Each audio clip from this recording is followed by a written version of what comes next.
Graça e paz, irmãos. É um prazer estarmos juntos em mais esse momento de comunhão com a palavra de Deus. E eu quero compartilhar um texto do livro de Jó, muito pedagógico para nossas vidas, coisa que descreve o desenvolvimento que devemos ter em conhecer a Deus. Jó foi um homem muito rico na sua época, muito próspero, mas passou por um vale sombrio, onde perdeu família, onde perdeu todas suas posses, também a saúde, e por fim ficou ele, a mulher e alguns amigos que o consolaram. No final dessa experiência amargosa e dolorosa que Jó passou, ele atravessou esse vale com um novo conceito sobre Deus, até porque o Senhor se revelou a ele. E o texto diz, a partir do capítulo 42, versículo 2, Jó declara: eu bem sei que tudo podes, e nenhum dos seus planos podem ser frustrado. Quem é este que, como disseste, sem conhecimento encobre o conselho? Na verdade falei do que não entendia, coisas maravilhosas demais para mim, coisas que eu não conhecia. No versículo 5, Jó encerra dizendo: eu te conhecia de ouvir falar, mas agora os meus olhos te veem. Queridos, esse texto é muito importante, profundo, e ele pode alimentar a nossa fé, a nossa modalidade de comunhão com Deus.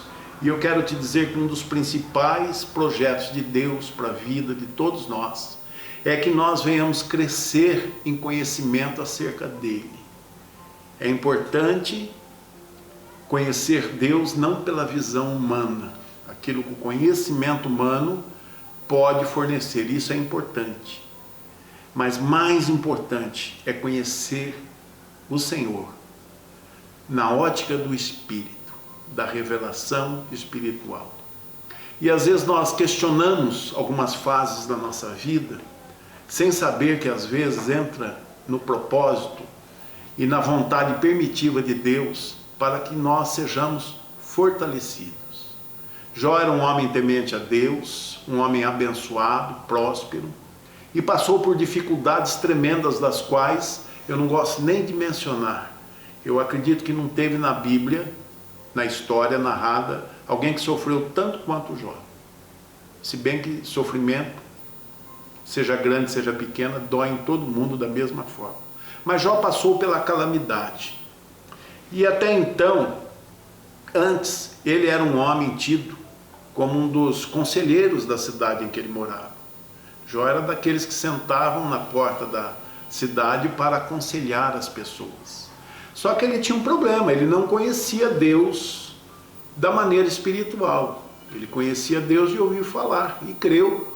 E isso fez um homem justo, tanto é que o sofrimento que ele passou, a luta que ele passou, a fase que ele passou, foi justamente para poder provar a sua fé diante do mundo espiritual.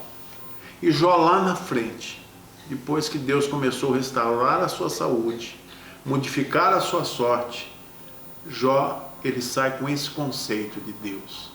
Primeiro, a certeza de que nenhum dos planos de Deus podem ser frustrados. Às vezes, a gente analisa Deus pela nossa ótica, como muitos dos nossos planos não vão para frente, às vezes não dão certo, temos a facilidade de transpor essa imagem para Deus. Queridos, Deus, ele é absoluto, nada de Deus falha ou para pela metade. Às vezes, atrasamos o processo de Deus na nossa vida, mas não significa que eles foram interrompidos. Quando Deus tem um propósito na nossa vida, ele é aquele que cumpre, e nenhum dos seus planos podem ser frustrados. Eu quero te falar que você é uma pessoa tão importante para Deus quanto Jó, quanto a mim, e por isso Deus tem planos, e ele não permite que esses planos se frustrem, ele cumpre. E como eu disse, o maior desejo de Deus é justamente que venhamos a conhecer. E não tem forma mais didática de conhecer a Deus senão pelas experiências. Quando eu declaro que eu tenho fé, eu só vou testar a minha fé no momento em que eu estiver passando por uma dificuldade que somente essa fé que eu tenho em Deus vai me sustentar. Porque em determinadas situações e vidas que a gente sabe testemunham, em momentos de gravidade da vida, muitas pessoas sucumbiram, abandonaram da vida, desistiram da própria vida. Quantas pessoas, lamentavelmente, cometem suicídio? Essa é a falência da fé. É a falência da comunhão e da confissão de um Deus que pode, e no tempo certo, no tempo determinado, remove as nossas ações, mas prova a nossa fé. E cada situação de experiência dessa, a gente aprende um pouco mais de Deus. Buscar e conhecer a Deus é algo que a Bíblia, no seu bojo, nos informa como uma das maiores fontes de bênção na nossa vida. Porque não existe coisa melhor para enriquecer a vida de uma pessoa quando ela tem experiência com Deus, quando ela tem intimidade com Deus. E são nesses momentos que nós passamos por isso. Jó fez uma autoanálise e ele diz: antes, quando eu comecei a trilhar o caminho da dificuldade, eu falei daquilo que não conhecia. Coisas que eram maravilhosas demais para mim, eu desdenhei, eu não soube interpretá-la.